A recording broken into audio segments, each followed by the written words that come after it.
Olá, pessoal. Eu sou Emerson Cavalcante e este é o Estudo do NEP, o Núcleo de Estudo e Pesquisa do Evangelho NEP-V de Jesus.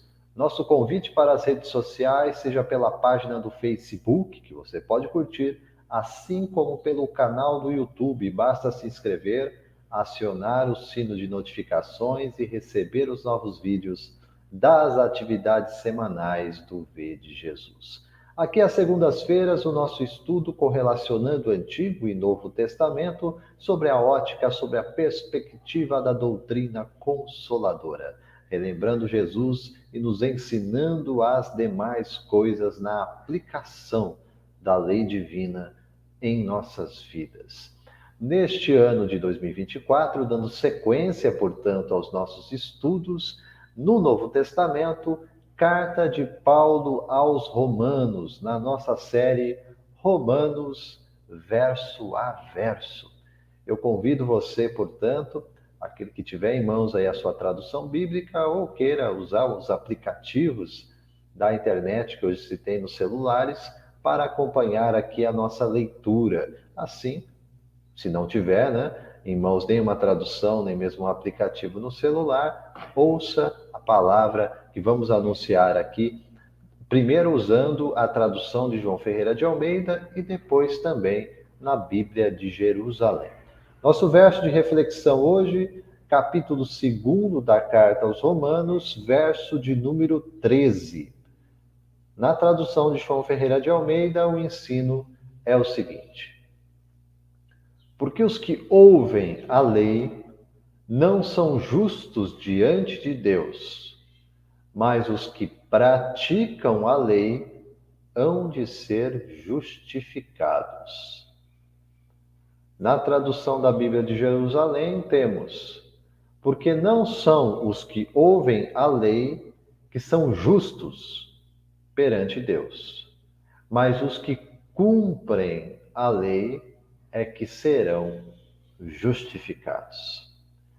Dentro do mesmo parâmetro de entendimento, as traduções aí também se interligam com palavras muito semelhantes para continuar esse raciocínio do apóstolo Paulo, um raciocínio revelatório, claro, né, inspirado do alto, ele ditando isso ao escriba Tércio, que foi quem grafou para nós essas palavras da carta aos Romanos.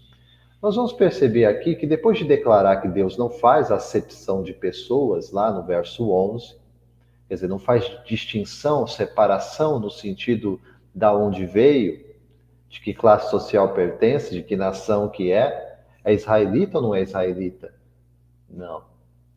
Deus olha para a totalidade dos seus filhos com o mesmo olhar de acolhimento, com o mesmo olhar de amor, mas não abre mão também da sua justiça.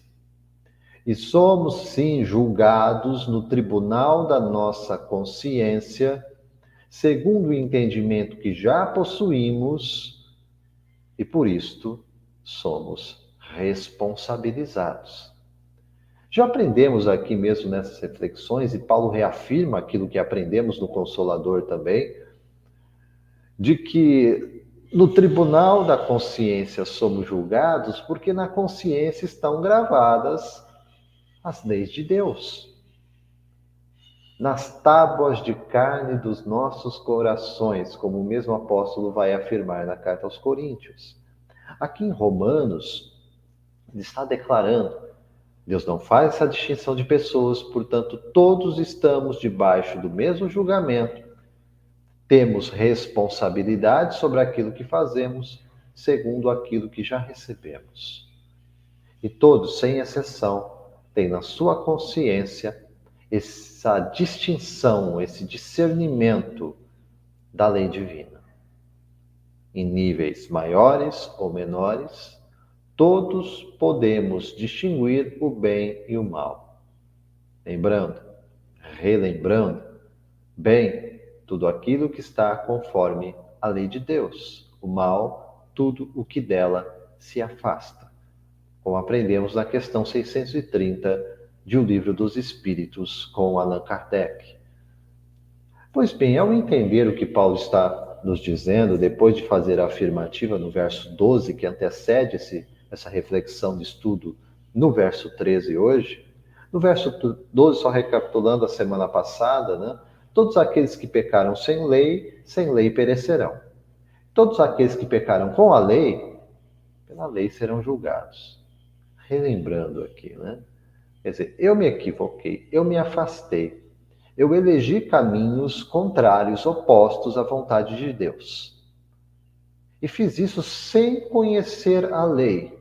Significa que não sou responsável pelas minhas ações? Negativo. É responsável, sim. Porque se na consciência estão presentes os preceitos necessários para eu ter esse discernimento e agir de forma sábia, por que não o faço? Por que continuo a eleger caminhos opostos à vontade de Deus?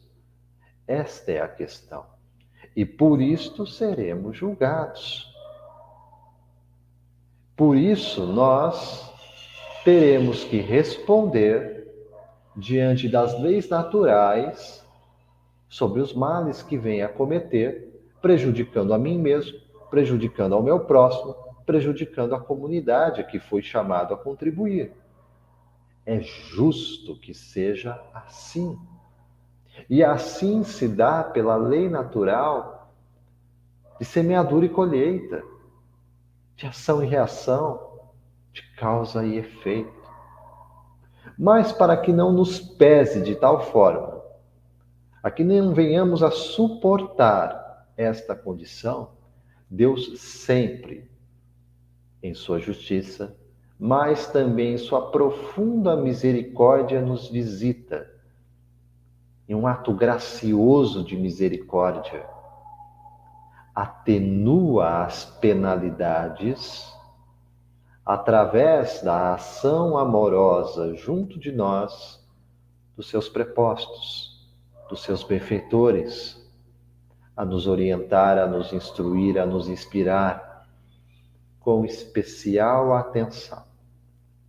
Para aquele que nos fora dado como modelo, como orientador, como guia, como referencial, como padrão do que é ser um filho de Deus. Para isto, Jesus veio. E é por isto que Jesus permanece conosco, habitando interiormente o coração do discípulo sincero e nos relacionando com ele, nos relacionando com a pessoa de Jesus, vamos construindo o entendimento que não é somente da mente, vamos edificando um sentido real que gera a decisão que nós precisamos tomar. Mudar o rumo, alterar a rota, romper com ciclos que nos mantêm cativos ao erro. Tomamos um corpo, revestimos um corpo físico, habitamos aqui na Terra, essas algumas décadas que vamos viver por aqui, com um intuito muito claro. Necessitamos de regeneração. E como é que eu me regenero? Aprendendo a amar. Estamos cursando esta escola para aprender a amar, porque eu não sei. Por isso eu preciso, por isso eu necessito de um exemplo tão claro, tão evidente deste amor divino, que é a presença do Cristo junto de nós. Com ele eu aprendo. Por isso ele dissera: um novo mandamento vos dou. Mandamento. Que vos ameis uns aos outros como eu vos amei. O padrão, portanto, não são as minhas emoções. Se eu estou bem, se eu estou mal, se eu gosto ou se eu não gosto desta ou daquela pessoa. Não é isto. Por isso volto a dizer que o amor é esta decisão. E ao decidir, você estará amparado. Amparado. porque é da lei natural, é da lei divina. Você adentra um centro gravitacional em que aquilo que era tão pesado, tão duro de carregar, que você arrastava em correntes, passa a ser fardo leve, jugo suave.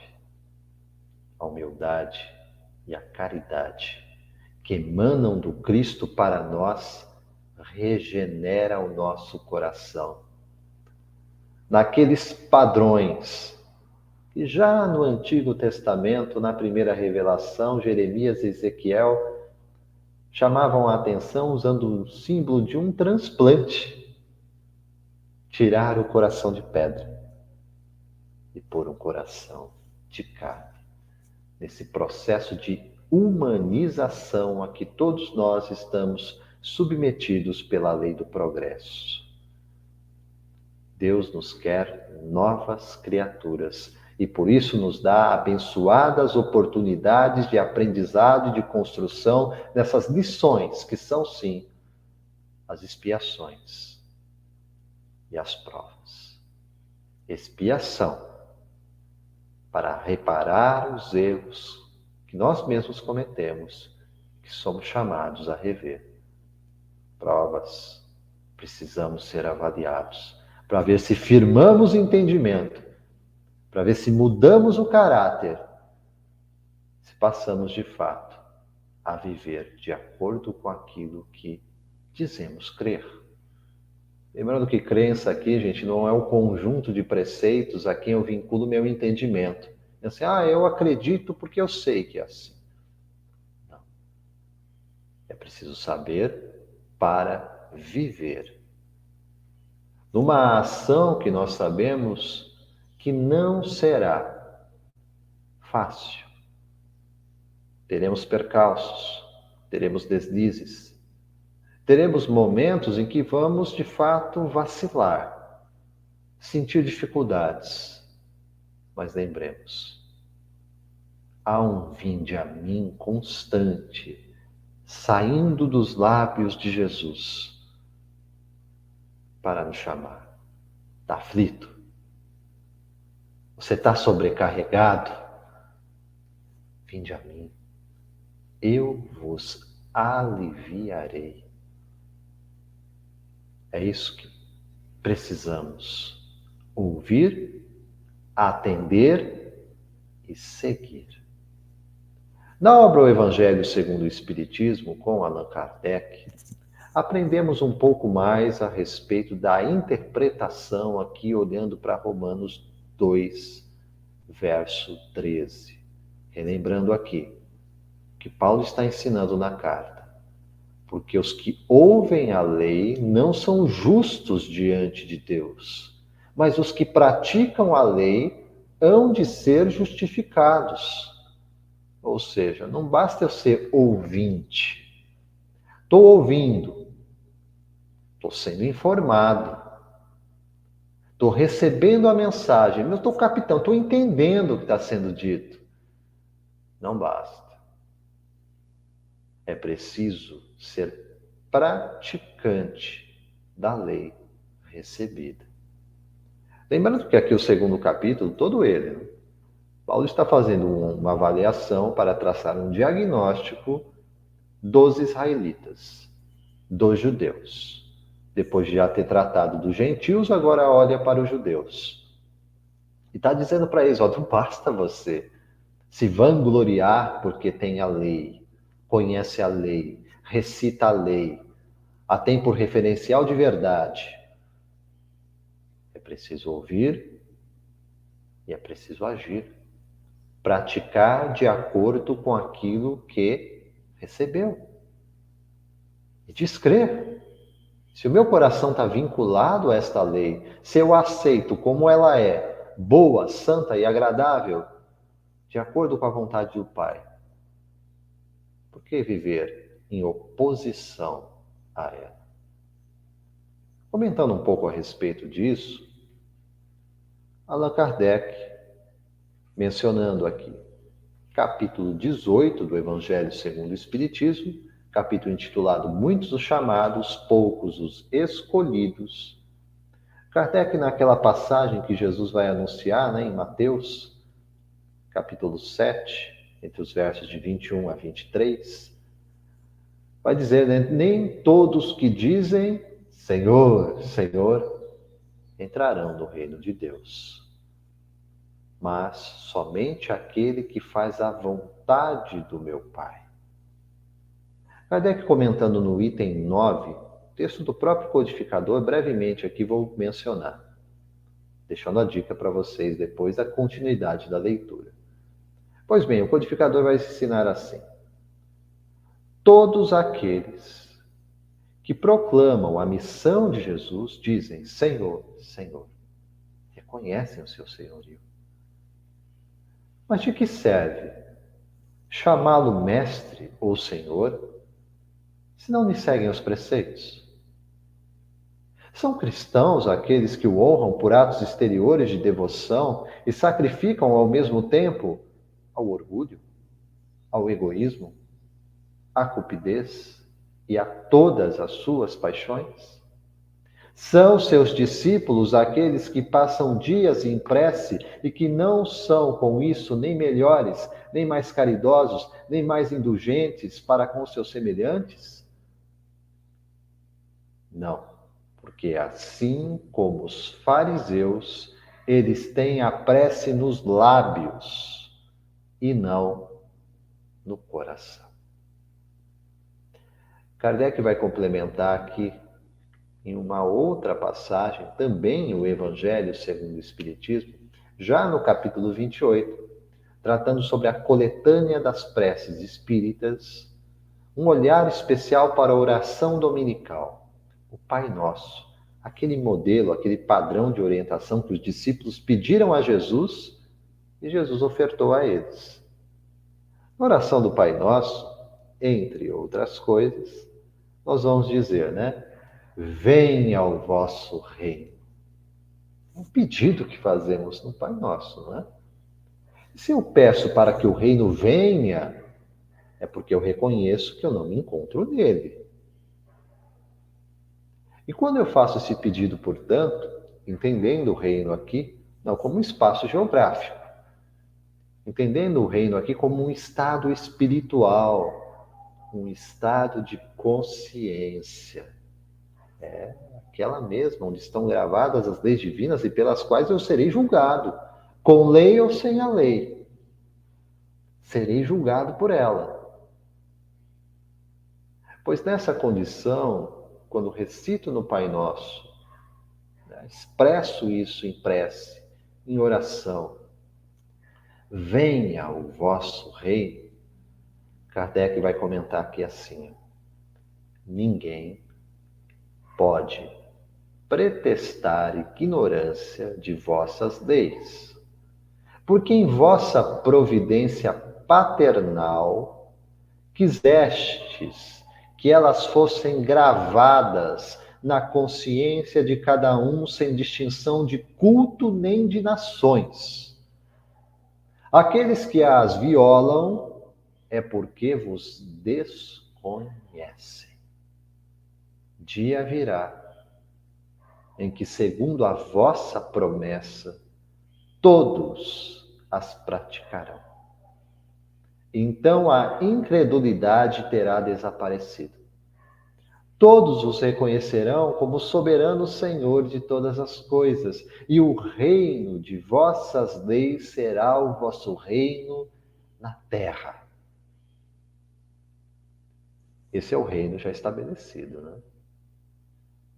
Em que o reino das leis divinas será o seu reino na terra. A incredulidade terá desaparecido. Mas lembremos que antes disso, segundo aquela mesma lei de semeadura e colheita, Jesus há de separar o joio do trigo. E aqui a meditação é própria, é pessoal, é íntima. Tenho sido trigo ou joio? Sabemos que não só fora de nós, sobretudo em nós, trigo e joio ainda se misturam. Por isso precisamos de reforma íntima.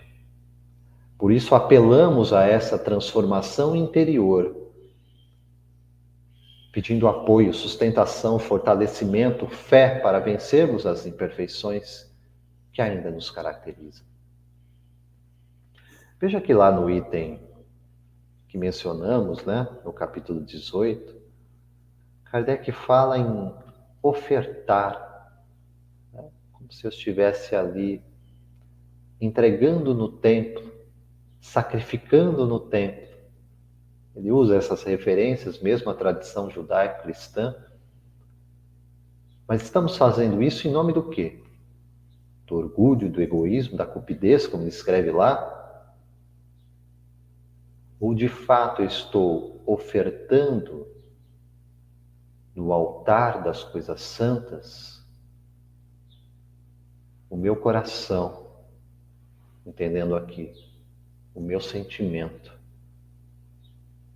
a minha mente, o meu entendimento. Ou seja, tudo aquilo que eu possuo como a minha individualidade, eu estou entregando isto ao altar como uma prova do meu desprendimento, como prova desse meu espírito de entrega e de submissão à autoridade deste soberano Senhor de todas as coisas, que vai transformar o meu coração. Quando eu tomo consciência disso, e que para isso eu não sou apenas e tão somente ouvinte, a parte ativa que cabe a nós.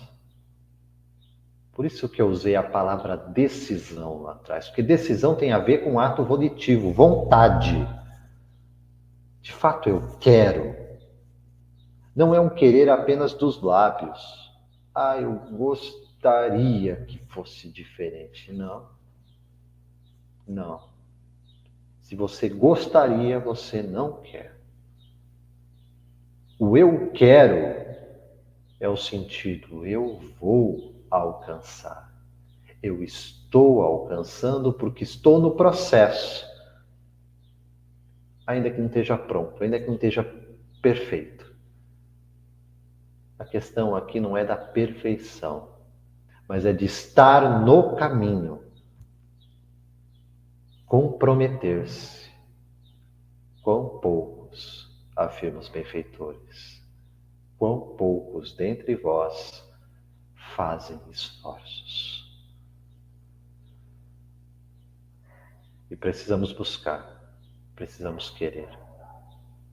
De fato, não serão os nossos esforços, não serão as nossas obras, não serão as nossas mãos repletas de coisas a oferecer a pessoas, ou este mesmo Deus, que nos justificará. Eu sou justificado pela fé, entendendo a fé, fidelidade, fidelidade ao único Deus. E se é isto que eu busco, e se é isto que eu tenho para mim como referência na minha vida, eu não serei apenas ouvinte. Eu serei, sobretudo, um perseverante praticante da lei. Oscilações que nos caracterizam, mas há um compromisso firmado.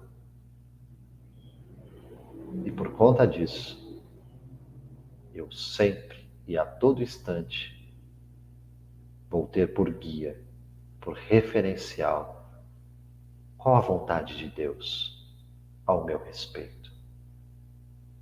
Estou alinhado ou em desalinho com esta vontade? Se estiver em desalinho, correção de rota. É o verdadeiro sentido de conversão, mudança de rota.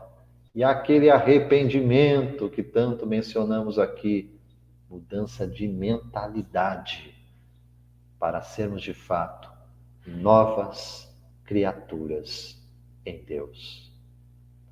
Rememoramos aqui para saber que nas antigas tradições, entendendo por isso, primeira revelação, Moisés, profetas, Jeremias, profeta Jeremias, capítulo 11, verso de número 6, já declama: Então o Eterno continuou a falar-me, proclama, pois, todas essas palavras nas cidades de Judá e nas ruas de Jerusalém, dizendo: Ouvi e cumpri todos os termos desta aliança. Atenção, Jeremias, séculos antes de Jesus, dizendo: Ouvi e cumpri todos os termos desta aliança, proclama estas palavras. As cidades de Judá, as ruas de Jerusalém hoje são a humanidade, a totalidade das nações. Ouvi e cumpri todos os termos desta aliança. Para enfim aprendermos, e aqui finalizamos reflexões com o apóstolo Tiago, discípulo de Jesus, seu enviado para ensinar o Evangelho. Capítulo 1, verso 22, de forma muito clara, a resumir a lição de hoje, vai nos dizer: sede praticantes da palavra, e não simplesmente ouvintes, iludindo a vós mesmos. Não sejamos iludidos. Vamos nos desiludir com a nossa falsa pretensão de que, sendo apenas ouvintes, seremos justificados diante do Pai. Com Paulo, nessa carta aos Romanos, no capítulo 2, verso 13, aprendemos: porque os que ouvem a lei não são justos diante de Deus, mas os que praticam a lei hão de ser justificados.